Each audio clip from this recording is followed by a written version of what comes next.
ยกสูงบทบาทการนำพาของพรรคที่เข้มแข็งตั้งหน้าสร้างเศรษฐกิจเอกราชเป็นเจ้าตนเองสืบต่อบูรณะระบอบประชาธิปไตยประชาชนให้นักแน่นก้าวขึ้นสู่สังคมนิยมในโอกาสกองประชุมเผยแผ่เสื่อมเสริมเอกสารกองประชุมใหญ่ครั้งที่ 12 ของพรรคสหายพลเอกวิไลลาคำฟองกรรมการกรมการเมืองส่วนกลางพรรคผู้ประจำการคณะเลขาธิการส่วนกลางพรรคได้ยกให้เห็นความหมายความสำคัญต่อบทบาทการนำพาของพรรคตั้งหน้าสร้างเศรษฐกิจเอกราชเป็นเจ้าตนเองสืบต่อบูรณะระบอบประชาธิปไตยประชาชนให้นักแน่นก้าวขึ้นสู่สังคมนิยมยกสูงบทบาทการนำพาที่เข้มแข็งของพรรครวมมี5ด้านเป็นต้นบทบาทการนำพาที่เข้มแข็งในการกำอำนาจของพรรคบทบาทการนำพาที่เข้มแข็งในการเป็นแกนนำในระบบการเมืองของระบอบประชาธิปไตยประชาชน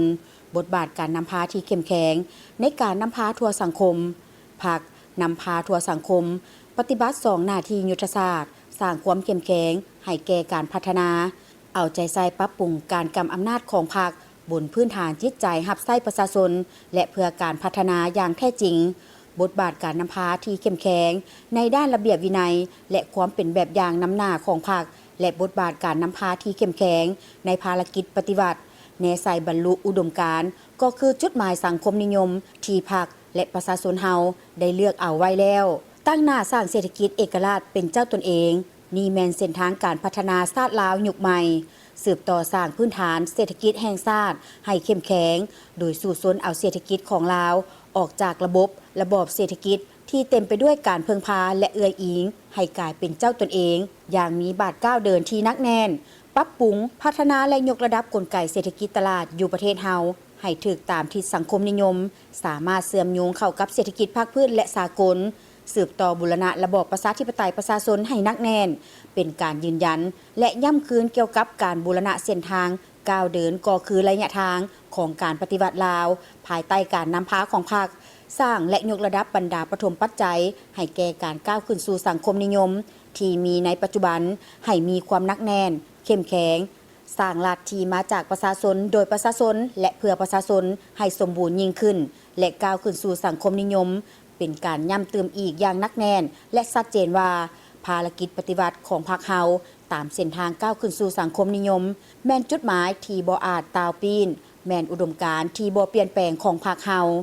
สำหรับใน5 ปีต่อหน้า 2026 หา 2030 สืบต่อรับประกันเสถียรภาพทางด้านการเมืองอย่างนักแน่นสังคมมีความสงบมีความสามัคคีเป็นปึกแผ่นในทั่วปวงชนเอกราชอำนาจอธิปไตยได้รับการปกปักรักษาไว้ได้อย่างมั่นคงประเทศชาติหลุดพ้นออกจากสถานภาพประเทศด้อยพัฒนาสู่ซนให้อัตราความทุกข์ยากลดลงยังเหลือ1ตัวเลขยกระดับการแก้ไขปัญหาความทุกข์ยากของประชาชนเป็นวาระแห่งชาติสู่ซนให้อัตราการเติบโตของรวมยอดผลิตภัณฑ์ภายใน GDP เพิ่มขึ้นเฉลี่ย6%ต่อปีขึ้นไปสาธารณรัฐประชาธิปไตยประชาชนลาวเคลื่อนไหวการต่างประเทศอย่างเป็นเจ้าการได้รับความเชื่อมั่นจากเพื่อนมิตรสากลและสืบต่อเฮ็ดให้สาธารณรัฐประชาธิปไตยประชาชนลาวมีบทบาทพ้นเด่นขึ้นในเวทีสากล